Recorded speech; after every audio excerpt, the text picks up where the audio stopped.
Hello, everyone. This is Dr. Roger Paul, and tonight, I don't even know who I am. Tonight, we're going to continue on paper 9. We're in section 5, the ministry of mind. And let's say a little prayer and we will get started. Father, thank you for bringing us together tonight that we might study this beautiful revelation, that we might learn it and share it with others. We pray that you'll watch over us tonight and open our hearts and minds that we might learn something and that we might serve you in some way. We thank you and we give you the praise in your son, Michael, Jesus of Nazareth. Amen. I'll take the first sentence. The third source and center is infinite in mind. If the universe should grow to infinity, still his mind potential will be adequate to endow limitless number of creatures with suitable minds and other prerequisites of intelligence. So, first, it tells us that the third source and center is an infinite mind. What does that mean? That means he's a mind that goes out through all eternity, right? And even if the universe would grow into that infinity, his potential is still enough that he could still endow limitless numbers of creatures with suitable minds and other prerequisites of intellect. In other words, all the outer space levels and all the billions upon billions upon billions of creatures that's going to be occupying that space, the third source and center already is adequate for every single mind that's going to be out there, along with all the minds in the 7 super universes. Would you take the next one, dear?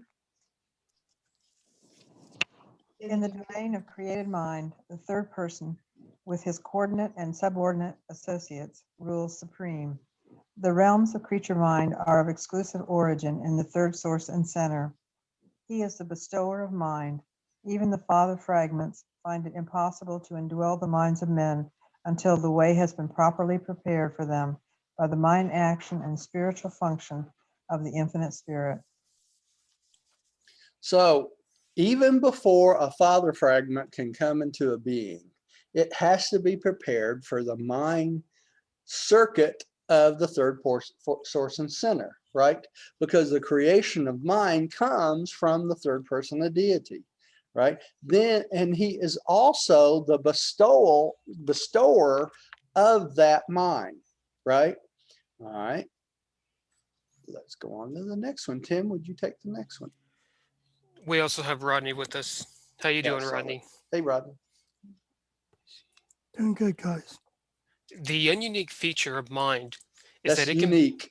That's the Yeah. unique feature Okay. of mind. Yeah. The If it was feature, ununique, Tim, then it wouldn't be unique. unique. Right? Okay. Yeah. Okay. The unique feature of mind is that it can be bestowed upon such a wide range of life.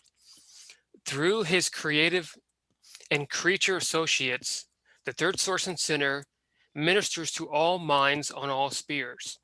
He ministers to human and subhuman intellect through the adjutants of the local universes and through the agency of the physical controllers, ministers even to the lowest non-experiential entities of the most primitive types of living things, and always is the direction of mind a ministry of mind, spirit, or mind energy personalities. What is subhuman? Subhuman would be the animals, all the animals. All right. So to the subhuman intellect, they have the first 5 adjutants in the local universes. Okay. So they're considered subhuman.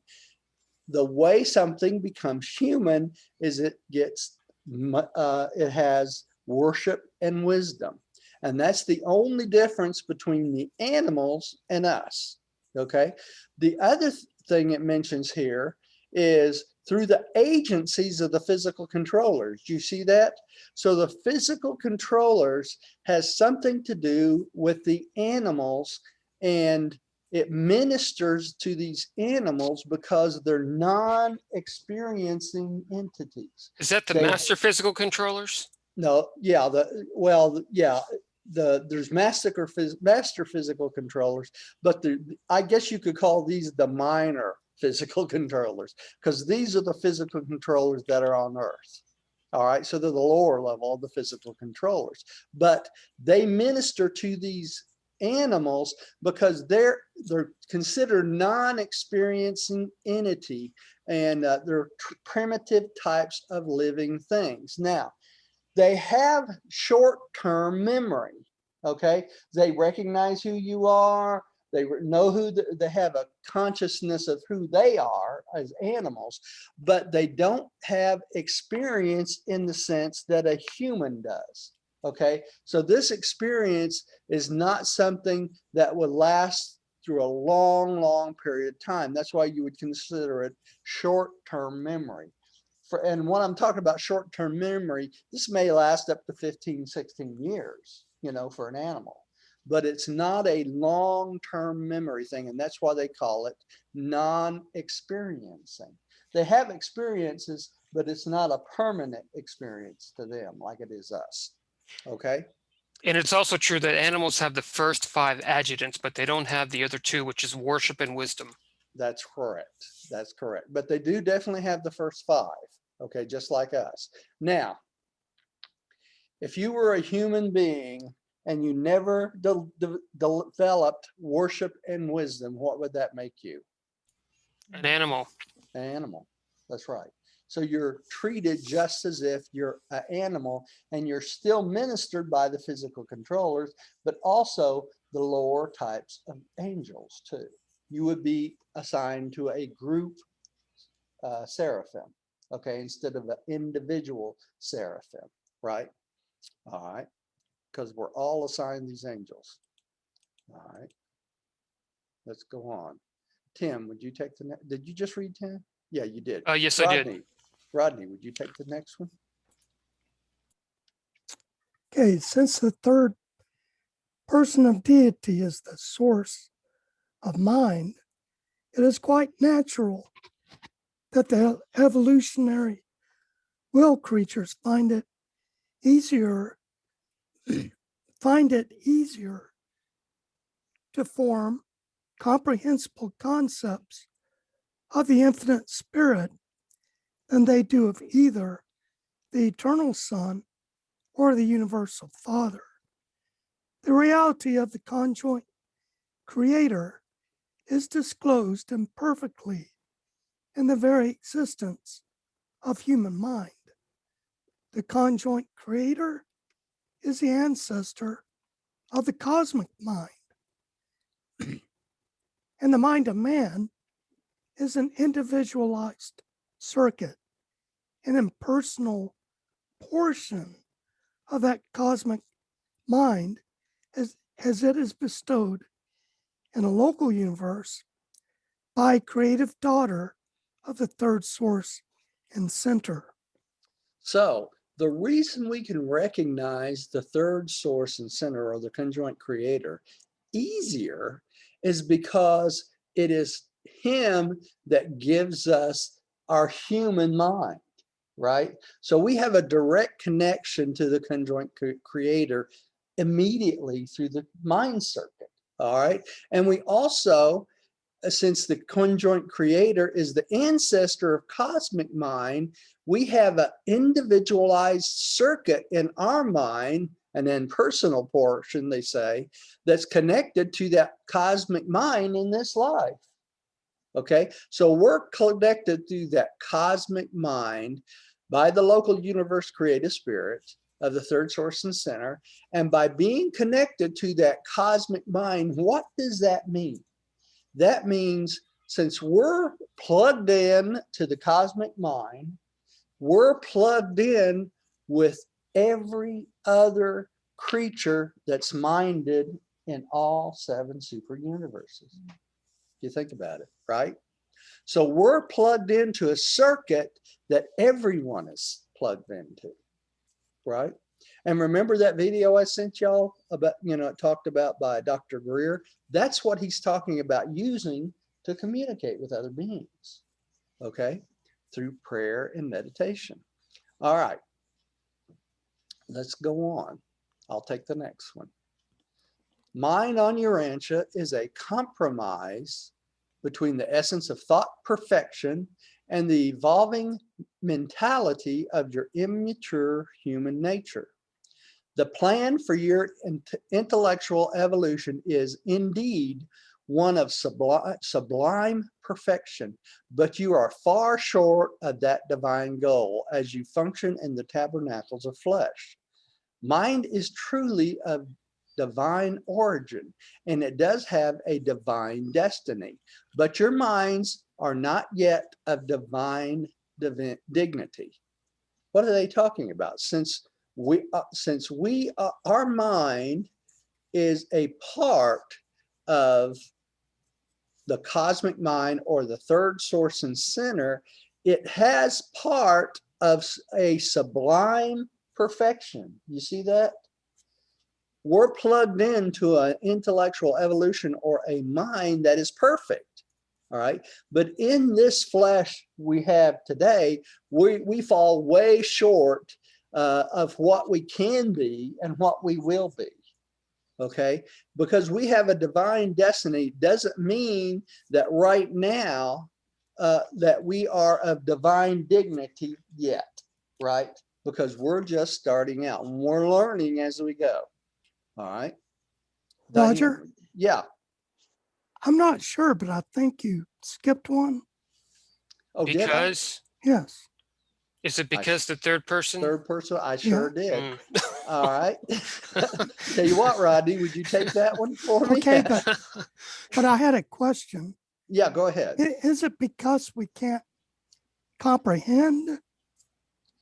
That's exactly right, Rodney. It's because we can't comprehend that we're plugged into that divine mind. And so we make assumptions in our own intellect that are probably many times far from correct, right? Even though we're plugged into that divine mind, we don't know how to draw from that divine mind. You see what I'm saying? And that's part of why prayer and meditations is important, right? Because we open ourselves up to the divinity of mind. All right. You want to go back and take that other one we missed for me, Rodney? I Okay. skipped right over it, didn't I? It's all right. You threw me for a loop. That's all right. Because the third person is the source of mind, do not presume to reckon that all phenomena of mind are divine. Human intellect is rooted in the material origin of the animal races. Universe intelligence is no more a true revelation of God, who is mind, than is physical nature a true revelation of the beauty and harmony of paradise. Perfection is in nature, but nature is not perfect. The conjoint creator is the source of mind, but mind is not the conjoint creator. Boy, Rodney, I'm glad you caught that I skipped over this. This is very important. All right. First, it tells us not to presume that all phenomena of mind are divine, right? It's not always divinity that we're understanding in our mind, right? Because our intellect is rooted in what? The animal races, right? Well, we're animals, in other words, right? Even though we're connected to this divine mind circuit, that does not mean that everything we think, do, or say is going to be divine. Okay, just like physical nature or mother nature is not a true revelation of the beauty and harmony of paradise. Paradise would put mother nature to shame on this planet. Okay, and they've told us this over and over and over. Then it goes on to tell us that perfection is in nature, but nature is not perfect. Okay, so there's some perfection in nature, but it's nowhere near perfect like paradise is, right? It also tells us that the conjoint creator is the source of mind, but mind is not the conjoint creator. So just because you think something and it's in your mind does not mean that it's coming directly from the conjoint creator, right? much of it is just our animal senses. All right, and let's skip the next paragraph. We just did this. And Diane, would you take the next one after that? Too often, all too often, you mar your minds by insincerity and sear them with unrighteousness. You should subject them to animal fear. You subject them to animal fear and distort them by useless anxiety. Therefore, though the source of mind is divine, mind as you know it on your world of ascension can hardly become the object of great admiration, much less of adoration or worship. The contemplation of the immature and inactive human intellect should lead only to reactions of humility. That's humbling. Yeah, any way you look at it. So just because we have a mind and just because we think we know everything, because it's our insincerity and unrighteousness and the way, because of animal fear, we distort things and attach ourselves to useless anxiety does not mean that we have a perfect mind, do we? I mean, not by a long shot. And it's really not the type of thing we want to adore or worship just because we have a mind, right? We have a long way to go. All right. Tim, would you take the next one, the mind gravity circuit? 6, the mind gravity circuit. The third source and center, the universal intelligence, is personally conscious of every mind, every intellect, and all creation. And he maintains a personal and perfect contact with all these physical, moral, and spiritual creatures of mind endowment in the far-flung universes. All these activities of mind are grasped in the absolute mind gravity circuit, which focalizes in the third source and center, and is part of the personal consciousness of the infinite spirit. Okay, and we've seen this slide many times before. We're talking about the conjoint actors mind gravity circuit down here, right? The third one in yellow, all right? And we're going to talk about the other two in just a second. But universal intelligence, right? It is conscious of every single mind, of every intellect, and all creation, the physical, the moral, and the spirituals of everything, right? In this mind gravity circuit of the third source and center, right? And that is all part of the personal consciousness of the infinite spirit. Okay, Rodney, would you take the next one, please?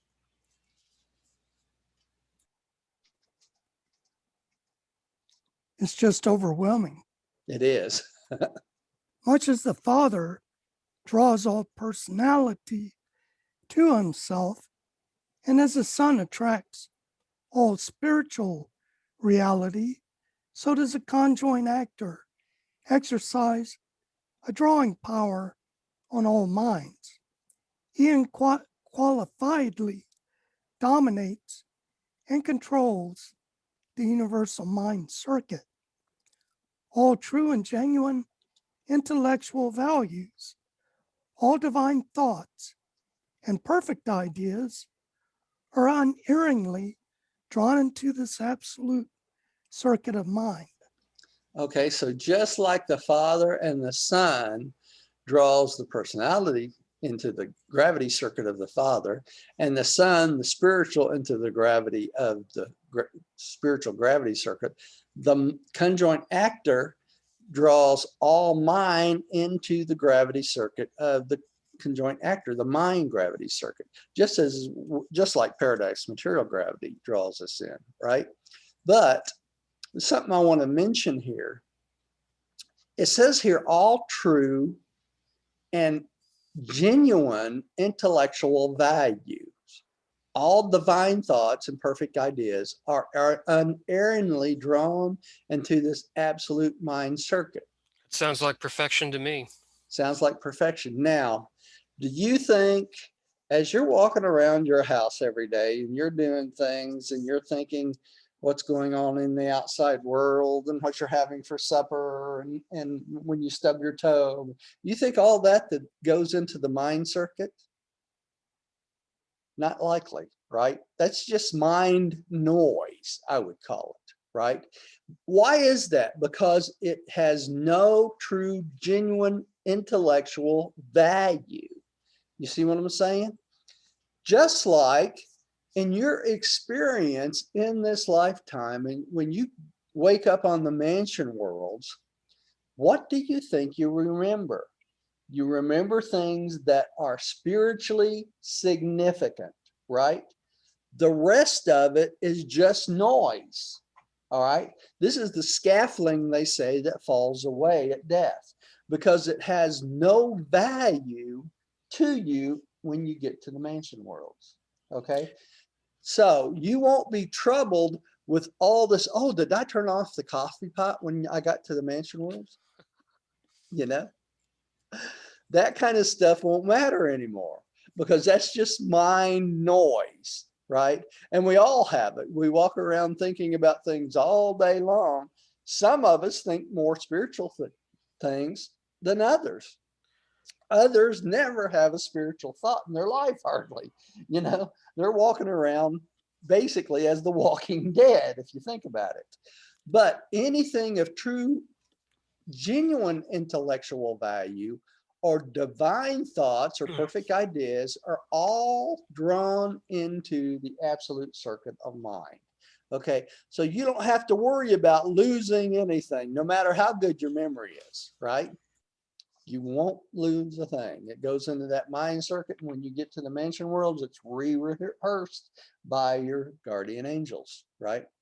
Okay. I guess I'm up again.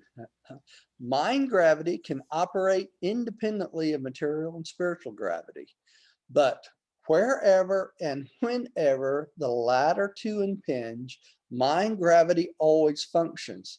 When all three are associated, personality gravity may embrace the material creature, physical or morontial, finite or absonite. But irrespective of this, the endowment of mind, even in impersonal beings, qualifies them to think and endows them with consciousness despite of the total absence of personality. Well, you could drive yourself crazy thinking about this, couldn't you? So even beings without personality, when they have consciousness, some of their thoughts are drawn into the mind circuit. You see that? When they say Anything, when they say consciousness, that's awareness. that's awareness of themselves, right? What's an Now, example of example a of this, being think with about no this. personality? Well, let's think about ourselves here first. Our thought adjusters do not have what? Personality. Personality, right? We have the personality. They do not, right? Now, think of another thing. When the creative spirit, or when the conjoint actor creates certain types of beings, some beings do not have personality. What would be a good example of a non-personal type of being? An impersonal, right? You Impersonal. mean impersonal? Oh man. Yeah, that It would makes me be, think of the higher paper 24. well, all of the physical controllers, right? All those that control gravity and things like that, these are not personal beings. They don't need personality. The But circuits of the supervisor, or they're the kind of like thought circuit adjusters. Yeah. perfect example. Yes. Circuit They're supervisors. just like thought adjusters. Yeah, all these beings, all the way down through the circuits from the super universe, all the way down to the local universe. These circuits do not need personality. They're created by the infinite spirit. That the personality is not necessary, is it? Because they don't have to make personal choices. All the choices they make are what? Automatically, right? All right. So, let's think- Roger, yeah. the thought adjusters are plugged into the same mind circuit that we are. No, they're not. No. Okay. No. Thought adjusters are exceptions. The thought adjuster is plugged in to the Father himself, okay, through Okay. Divinington. So all the thought adjusters are automatically plugged into Divinington. The Father knows exactly what's going on with every single thought adjuster all the time, independent of the mind circuit. Okay, that's a very specific example of a non-personal being that is not plugged into the mind circuit, right? Doesn't have to be, because we're plugged into the mind circuit. The thought adjuster's plugged in to the Father's thought adjuster. You want to call it a circuit, that's true. But really, it's in essence, it's the Father's omnipresence, if you think about it. So it does not have to have what? A circuit, does it? Because the Father is everywhere at the same time. Makes You know, sense? when we read this next one, it says selfhood. In case people are wondering, selfhood is personality. Yeah. All right, Diane, would you take the next one? Let's go into it. Selfhood of personality dignity, human or divine, immortal or potentially immortal, does not, however, originate in either spirit, mind, or matter. It is the bestowal of the universal Father. Neither is the interaction of spirit, mind, and material gravity a prerequisite to the appearance of personality gravity. The Father circuit may embrace a mind material being who is unresponsive to spirit gravity, or it may include a mind spirit being who is responsive to material gravity. The operation of personality gravity is always a volitional act of the universal Father. Well, what circuit are they talking about there? The Father circuit? The Father's personality circuit, is it not? Mm-hmm. All right. So you have the adjusters destined to become a personality, like you were saying earlier. Yeah, the adjuster is destined to become a personality, but even before then, we are who we are, the selfhood of personality dignity. What are they talking about there? They're talking about the personality that the Father bestows upon us, right? Okay, so it can be human or divine. Okay, so when the Father gives out personality, it can be human or divine. It can be immortal, like the sons of God, or it can also be potentially immortal. What's something that's potentially immortal? We are. The soul? We are, that's right. We're Spirit developing soul. a soul which is immortal, right? So we are potentially immortal, all right? It does not have to originate in either spirit, mind, or matter. It is the bestowal of the universal Father. So it could be finite, it could be Urantia, it can be spirit. It's really up to the Father. The Father can bestow personality on it, right? All right. And it says here, it does not have to have, it's not a prerequisite that it has interaction of spirit, mind, and material gravity, a prerequisite to the appearance of personality gravity, right? So it doesn't necessarily have to have all three of these to be part of the personality circuit, okay? And it goes on to tell us that the Father circuit may embrace a mind material being. Who's a mind material being? That's us, right? It could, who is unresponsive to spirit gravity. Are we at this point in the material sense responsive to spirit gravity? Not really. We're responsive to spirit gravity only through our choice, which is what? Believing we're faith sons of God. Okay, that's a spirit thing. All right. And it may include a mind spirit being who is unresponsive to material gravity. Who would that be? That would be a spiritual being. Would it not? Not necessarily responsive to material gravity. All right. But this personality gravity is always a volitional act of the universal Father. What does that mean? It means it's the will, it's a willful act of the universal Father. So personality is bestowed by the universal Father because it's his will that he does it, right? That's So the all more it is. spiritual we become, the less responsive we are to material gravity. That's right. Respond more to spirit gravity. We respond more to spirit gravity, things that are spiritual, right? Roger, Right. Yeah. does I know this sounds wacky, but does Nothing the is wacky. personality? Do you think the personality has a number value? When you say a number value, you say like an identity number value, or are you talking about like Yeah. it's added to something? No, on identity number value. value?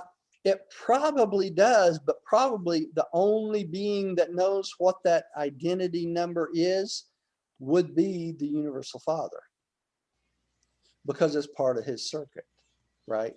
Now, I say that as soon as that comes out of my mouth, I think about how the conjoint actor always acts for the universal Father in almost everything except the thought adjuster. So the personality circuit probably has interaction with the conjoint actor because it's probably the conjoint actor that maintains that personality circuit. Does that make sense? Mhm. What was your question, Rodney? If personality has a number value, Like a separate identity. Hmm. 1, 2, 3 or something. Yeah. But it's destined to become the adjuster, right? Yeah. Now, the thing of it is, though, Tim, we got to remember when we fuse Hmm. with that father fragment, right? What is the first thing that happens? Right. We get it. The adjuster leaves and goes to divinity to pretty much, I like what they call download the data. Yeah, that's true. But when it comes back and we fuse with that Right. adjuster, what happens? We get a new name, right? Yeah. Part of the original process, original name, part of the process of being renamed is we go from being face sons of God or material beings, right, Hmm. to real sons of God, Right. which is really starts in the Urantia form, right? So we go from being a finite being, or you could call a super finite being in the Urantia form when we first get to the mansion worlds, right? To a real Urantia being and a real son of God, right? Because when we first get to the mansion worlds as Urantia beings, we're really on trial, are we not? They're waiting to see if we can fuse with the adjuster and see if we can fit into the universal scheme of things. Well, So yeah. so we're temporary Urantia beings, if you think about it, until fusion, because we can default up to the time of fusion. Now, there's never been a being that fused with this adjuster that rebelled against God in history. Never. I would Okay. say that personality is an extraordinary value because each one is unique and it's different. No, and each one is unique. Tim. unique. Yeah. Unique. Yeah, you like that Okay. word. I do. I'm sorry. Unique. And it has That's an right. extraordinary value only by That's the universal. That's right. Only Thank by you, the Roger, universal. for your correction. Yeah. Each one of us is unique. Exactly. I don't know That's why right. I keep saying ununique. That's all right. Thank you. Listen, Tim, let me tell you, when we first started teaching this book, I've been reading the book for 30 some years, and I still tried to call the core of finality the corpse of finality. I know, right? I know. Every time I see that word, I'm like, dude, that just sounds like the corpse. It does. I'm Yeah, sorry. the corpse of finality. I'm like, And how I do you did it. spell that? I bet you can find some in our early tapes. You can still find times when I slipped back and did that when I was I've done that myself, like the corpse You of know. finality, and it's like the corpse. the corpse of finality. Yeah, so Core me and of you both have finality. that thing going on. I say Yeah. ununique, and Yeah, it's unique, and it's the core of finality. Okay. that's right. It's part of being human, right? Okay, let's move on. Well, mine is energy associated. I forgot who. I think you're up, Tim, but I Okay. can't be sure. The mind gravity circuits. I'm not sure. No, I think it's while mind energy 965 at the top. 965. Yeah. Okay. While mind is energy associated in purely material beings, and spirit associated in purely spiritual personalities, innumerable orders of personality, including the human, possesses minds that are associated with both energy and spirit. The spiritual aspects of creature mind unfailingly responds to the spirit gravity pull of the eternal sun. The material features respond to the gravity urge of the material universe. You see that right there? That's why we know that we respond to the spirit gravity circuit, right? In humans. And that comes from the eternal sun. And also whom else? The spirit of truth, right? That's been poured out on everyone. Okay. And that is why when the spirit of truth was poured out on all human beings on Pentecost, they could never again be possessed by rebel spirits. Why is that? Because the spirit gravity pull, or the spirit that is poured out upon each and every individual, will not move away for any other spirit being for them to take over, possess them, right? So when you're filled with the spirit, that's a term we used to use in the old Pentecostal church, right? Filled with the spirit. And when you're filled with the spirit, no other being can possess you. That's a correct term if you think about it, right? It says right here that innumerable orders of personality, including the human, that possess minds that are associated with both energy and spirit, because we're a finite being. We have to be possessed of energy to keep functioning, do we not, as human beings? But we're also associated with spirit, okay? And that's where it says here that the spiritual aspects of creature mind respond to the spirit gravity pull of the eternal sun. But it also says what? Material features respond to the gravity urge of the material universe, right? So we respond to both the spiritual and the finite, or the physical, which is what? Paradise. Okay. So it's important to have a good understanding of what the spirit of truth is, correct? Yes, it's a very important to know what the spirit of truth is. But it kind of makes you wonder, where was the adjuster in all this? I mean, doesn't it have some kind of influence in terms of what it's worth? It's a superimposition on the human psyche until we fuse. Mm-hmm. Okay. But we're also, we also have mind energy that's associated with us as we're material, but we also have mind energy when we're associated as purely spiritual personalities. What do you mean by mind energy? Because when I say mind energy, the mind circuit, okay. circuit. Okay. All right. They say things multiple ways in the book, throughout the Exactly, book. yeah. And there's some things you cannot look up in the dictionary, like No, you spirit and Webster. Yeah. You can't look up spirit. You can't look up religion. No, you try to look up mind energy. You won't can't look it find up. anything. Yeah, right. They're talking about the circuit there. Okay, cosmic So, mind. Roger, Yeah, as far as the spirit of truth goes, I remember reading just couple of days ago, the book said it was poured out on all mortals with normal minds. That's right. That's right. Not abnormal minds, Rodney.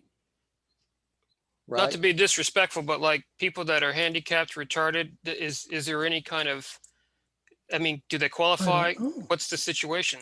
That is not a normal mind, is it? I'm going to let you answer your own question. Is that a normal mind? No. No. Right?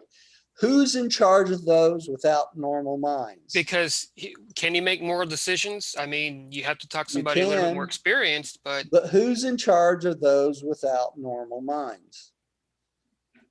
The guardian angels, right? So if you don't have a normal mind and the spirit truth is not poured out upon you, who takes charge of your mind until you get to the mansion worlds? The guardian angels. Because I can understand, the mentally ill, but if you're handicapped, yeah, if you're mentally ill, you're going to end up on the mansion worlds. It's a free for you. Yeah, it's what you'd call a freebie, because you skip over the struggles of this world and you wake up on the mansion world with a normal mind. And the guardian angel is responsible to relate any spiritual related experience to you, right? Now, most people that wake up on the mansion world that's mentally ill and have been in the possession of the guardian angels, most of them, when they wake up on the mansion world, it's as if they were just born. They have no previous memory because they don't have anything of spiritual value to take with them, right? So to them, it's a brand new life and they're just starting out, right? But the difference is they have a normal mind at that point, right? They still get the chance that we get. I think I remember hearing something, the difference of that, like, yeah, it's a quote. I can't remember it, but it's so fresh. I just can't think of it. But yeah, if you didn't have a normal minded, there's no survival values of that individual. That's right. He can't comprehend reality. So why would he wake up on the mansion worlds or the mentally ill or sick or something like that? I'd have to do the research. But they do wake up on the mansion world, Tim, because every individual is giving every chance possible to be on the mansion worlds. Okay, every chance possible. And if they can't make a decision, an informed decision, then the decision is weighted until they get to the mansion worlds, and they have to have experience before even then they make the decision of survival. Okay, so if you are mentally ill, let's say you're mentally ill and you're 50 years old, okay, and you die on this planet, you wake up on the mansion world, you would probably wake up on the mansion world in a mass resurrection, because there's no way you'd ever make it to the third psychic circle, right? So you would wake up in the mass resurrection, and how long would they give you to make a decision, a final decision for survival? We would think they would give you the same amount of time they give children, 16 years. 16, that's correct. So 16 years on the mansion world, they will have to have made a decision of a final decision of survival. Now, what happens if they decide they don't want to survive? They cease to exist. It's just that simple, right? But once you are awakened on the mansion world, even as a child, wouldn't you think after 16 years you'd want to stick around? I would think so, right? So they're given every possible chance. Everything works the way it's supposed to in the mansion worlds, not like on this planet, right? We don't have any Democrats and Republicans up there, right? Well, I would say that God is an equal opportunity employer, for all his children. So you should qualify. That's right. I mean, because they do tell us, the natural physical accidents, or genetically speaking, is what I'm talking about. Yeah, you've given every chance. That's still possible. A child of God, That's right. That's right. Tim, would you take the next one, Cosmic Sure. Mind? Cosmic mind, when not associated with either energy or spirit, is subject to the gravity demands of neither material nor spiritual circuits. Pure mind is subject only to the universal gravity grasp of the conjoint actor. Pure mind is close of kin to infinite mind. An infinite mind, the theoretical coordinate of the absolute of spirit and energy, is apparently a law in itself. All right. So do you think we all have pure minds? Not likely. Mm-mm, mm-mm. Yeah. Yeah. Maybe better decision-based minds, but Yeah. All right. Rodney, would you take the next one? The greater the spirit energy divergence, the greater the observable function of mind.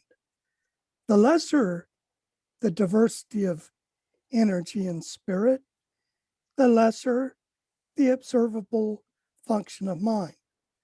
Apparently, the maximum function of the cosmic mind is in the time universes of space. Here, mind seems to function in a mid-zone between energy and spirit. But this is not true of the higher levels of mind.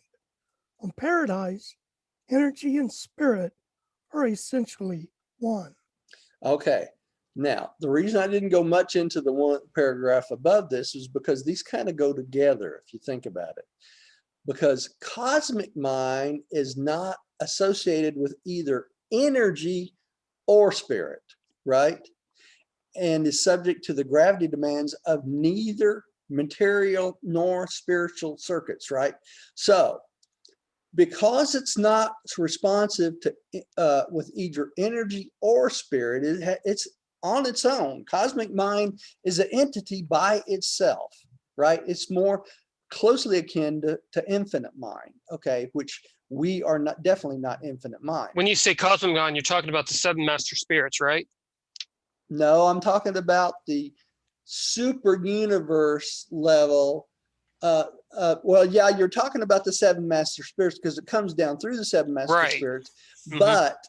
but we're talking about the next step up from the seven adjutants, mind spirits, right? Because we're talking about super universe. Could you mind say when we're talking- cosmic could be universe mind, is what they're talking Yes, about? yes, Okay. you could say universe And mind, right? not the seven master spirits? Right, not the Okay. seven master Okay, spirits. thank you. Okay, but it says in the next paragraph down that the greater the spirit and energy divergence, the greater the observable function of mind, the lesser the degree of energy and spirit, the lesser function of mind. Okay, so what it's telling us here, when spirit and energy separate, when they diverge, all right, we have a greater observability of mind functioning, okay? But when they come together, energy and spirit, there is lesser observable function of mind, okay? And that's why it's saying here the maximum function of cosmic mind is the time of universe of space. So while you're in the seven super universes, cosmic mind has its greatest influence on you. Okay, So because yeah. we're dealing with time and space. But it says here that mind seems to function in the mid zone between energy and spirit. And this isn't true on the higher levels of mind on paradise. Okay, so the cosmic mind is not necessary on paradise. Okay, because paradise, the spirit and energy are essentially one thing together. You can't separate them. Okay, so the cosmic mind is not functioning as well on paradise. That's why they say that cosmic mind doesn't function on paradise, just the seven super universes. Now, this will be the same in what? The four outer space levels, okay? Because we have a divergence of spirit and energy, right? As we go out. All right, let's move on. Who just read? I just read 2 times, but I think Rodney just read. Rodney? Okay. He just read. I'm going to skip reading. I'm going to let Diane read the next one. The mind gravity circuit is dependable. It emanates from the third person of deity on paradise, but not all the observable function of mind is predictable. Throughout all known creation, there parallels this circuit of mind some little understood presence whose function is not predictable. We believe that this unpredictability is partly attributable to the function of the universe absolute. What this function is, we do not know. What actuates it, we can only conjecture. Concerning its relation to creatures, we can only speculate. So what are they saying here? There seems to be a parallel or a superimposition of the universal absolute on the mind circuit, right? Now, they don't know exactly what that function is that's superimposed on the mind circuit, but they know it's real, and they can only speculate about it, right? So remember, from the universal absolute, what is the universal absolute? It's the glue that keeps the unqualified absolute and the deity absolute together, right? It's what makes those two function. The tension. Right? The tension. Perfect and So imperfect. that's right. So they're saying this universal absolute is superimposed on this mind circuit in some manner, and they don't know how exactly it works, right? So we can't hardly expect to know exactly how it works. Okay. So Tim, would you take the next one? Certain phases, is that where, yeah. Certain phases of the unpredictability of finite mind may be due to the incompleteness of the Supreme Being. And there is a vast zone of activities wherein the conjoint actor and the universal absolute may possibly be taught. Tangent. Yeah. There is much about mind that is unknown, but of this we are sure. The infinite spirit is perfect, is the perfect expression of the mind of the Creator to all creatures. The Supreme Being is the evolving expression of the minds of all creatures to their Creator. Okay, there's a lot here I need to kind of explain here. All right. Certain phases of the unpredictability of the finite mind, okay, that's our mind, okay, may be due to the incompleteness of the Supreme Being. Now think about this. The Supreme Being and the conjoint actor are intertwined with the universal absolute in this mind circuit. They may be tangent, they may be working together, okay? So the Supreme Being, as it grows, is working with the universal absolute, the glue that keeps it together, right? And the conjoint actor, okay? Notice how the conjoint actor is highly intertwined with universal absolute in this function, right? And then it goes on to tell us that mind, there's much about mind that is unknown, but what they are sure about is the infinite spirit is the perfect expression of mind to the creatures. That we know for sure, right? And the Supreme Being is the evolving expression of the minds of all their creatures to the Creator. So what are they telling us here? They're telling us it works both ways. The infinite spirit is the expression of mind to every being in the universe, right? And the supreme, the experience of every being in the universe is going back to what? The supreme. That's how the supreme collects every experience of every being throughout all eternity and all 7 super universes. It's through this mind circuit. So okay. It sounds like a closed circuit. Yeah, in Do you essence. follow me? Yeah, it goes out. It goes out and comes back in. That's right. It goes out to humans, right? And then it goes back in from humans to the supreme through the conjoint actor, right? So we have to understand this point. The Supreme Being is the consciousness of God, the Supreme, or God, that's everywhere all the time in the Supreme Being. So when the Supreme Being collects all experiences, when we reach light and life, when it's collected all experiences, then that Supreme Being will be the experiential or the example of all experience for all the 7 super universes. That's what makes it omniscience. Okay, it will be everywhere at the same time, just like whom? The conjoint actor. Right? So now you see the importance of understanding how the Supreme fits in here, right? The Supreme Being is in existence now. It has been since the beginning of time, right? But it's growing and will not be in its fullness of fruition until all 7 super universes reach light and life. Okay, that does not mean that the Supreme is not powerful right now. It is. It's in everything.